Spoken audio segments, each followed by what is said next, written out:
In the late 80s, Formula One racing suddenly became big in Japan. The Japanese Grand Prix had restarted in 1987 after a 10-year gap.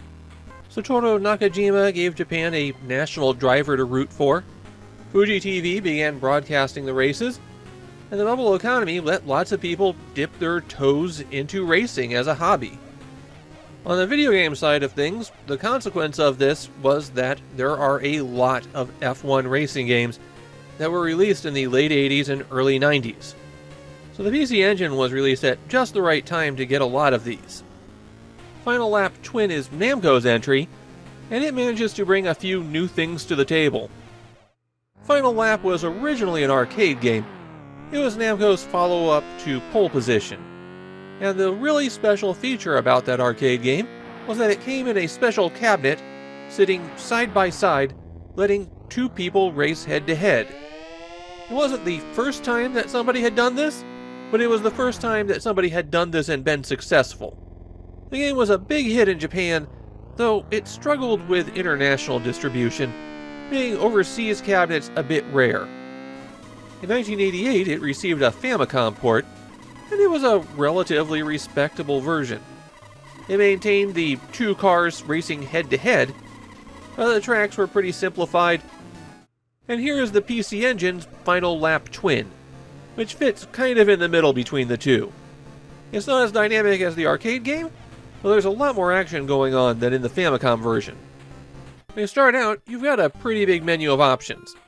There are one-player and two-player modes, Grand Prix where you do a series of races, and test or match modes where you just do one race, F3000 or F1 racing, which is the class of car you drive, and then one more mode that we'll get to later.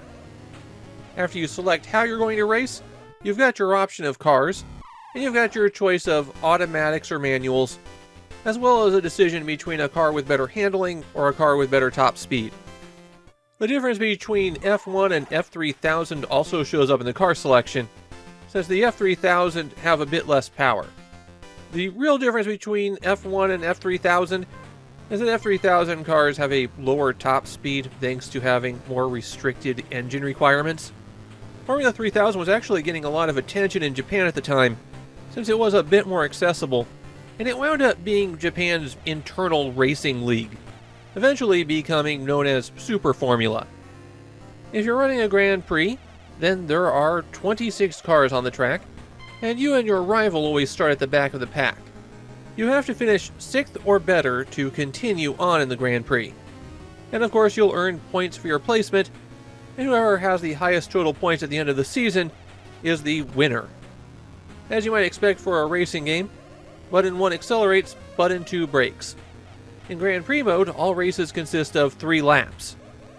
You can't crash by running into other cars, but you can crash into the signs at the edges of the road and spin out.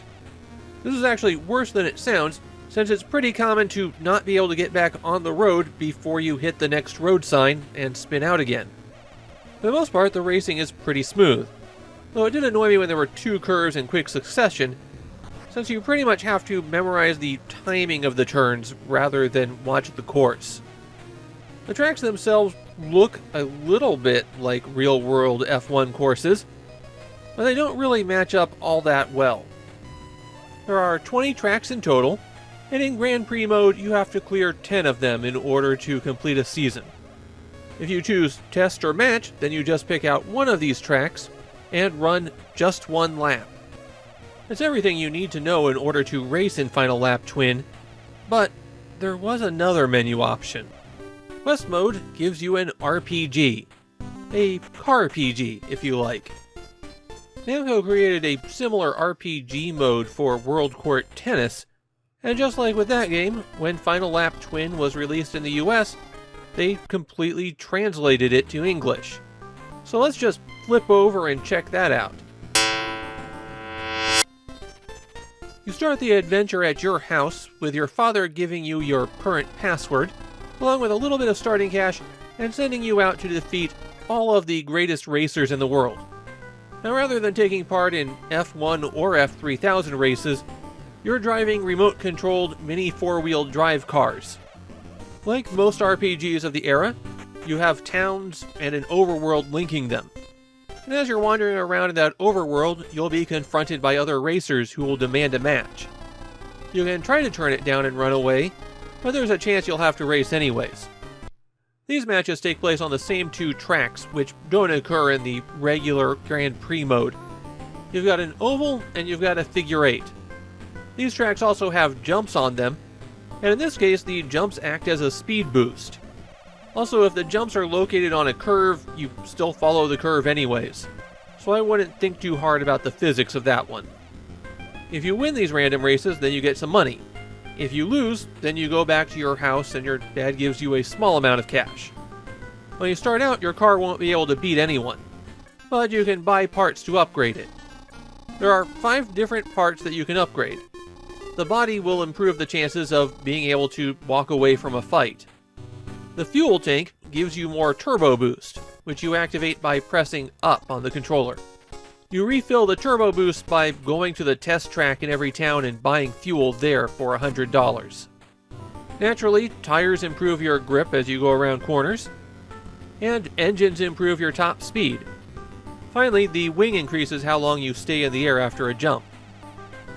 Pressing button 1 while you're walking around will bring up a menu, and here you can check out your car's status, which is where you equip parts or decide if you want it to automatically drive or manually drive it yourself. Search will examine objects in front of you. Warp will transport you to any town you've been to once you've acquired the teleporter, and Map will show you the world once you've acquired it. The teleporter, map, and other special components are collected by beating the 8 boss racers that are scattered around the world. You'll find them at track locations in the overworld, and when you race them, you'll do a proper race with a lot of people on the track and a full 3 laps. There's nothing limiting you from walking into other regions, but of course the further you get from home, the faster the racers will get. And losing to anyone will send you back to the start. Okay, enough of this, let's get back over to the PC Engine. Something that you'll notice about all of the racing in Final Lap Twin is that your rival opponent tends to stick pretty close to you. And that's because of a feature they carried over from the arcade game. A totally new invention for racing games that the developers called rubber bands. Yes, Final Lap invented rubber banding, so now you know who to blame. Final Lap Twin was the first console game from obscure developer Nova Games. As a contract developer, they split their time between Namco and Bandai, though they didn't last long enough to see the companies merge. The games that they developed for Bandai are among the worst games on their respective systems, so it's probably for the best that this is also the only PC Engine game by Nova Games. Although there were 2 more Final Lap games in the arcade, they were never ported to any system, so Final Lap Twin is the last time that this series appears on a console. Although, there was a very late revival of it on the WonderSwan of all systems. Probably not the platform you'd expect racing games on. These days, Final Lap Twin doesn't seem to have a big following in Japan. Instead, I found a lot of people who called it nostalgic. So this might be a situation where people prefer to remember it rather than play it. As a racing game, I think Final Lap Twin is pretty good. The controls are really smooth. I like how you have to jockey for position, and giving you a rival car is pretty fun.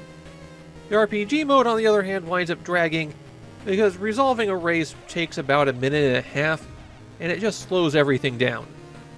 Maybe if you encountered competitors, and then they eventually all got together to race you at the same time. There are some flaws, like how you can hit signs repeatedly, but generally speaking, I think this delivers on all the Formula 1 action that anyone in 1989 could want.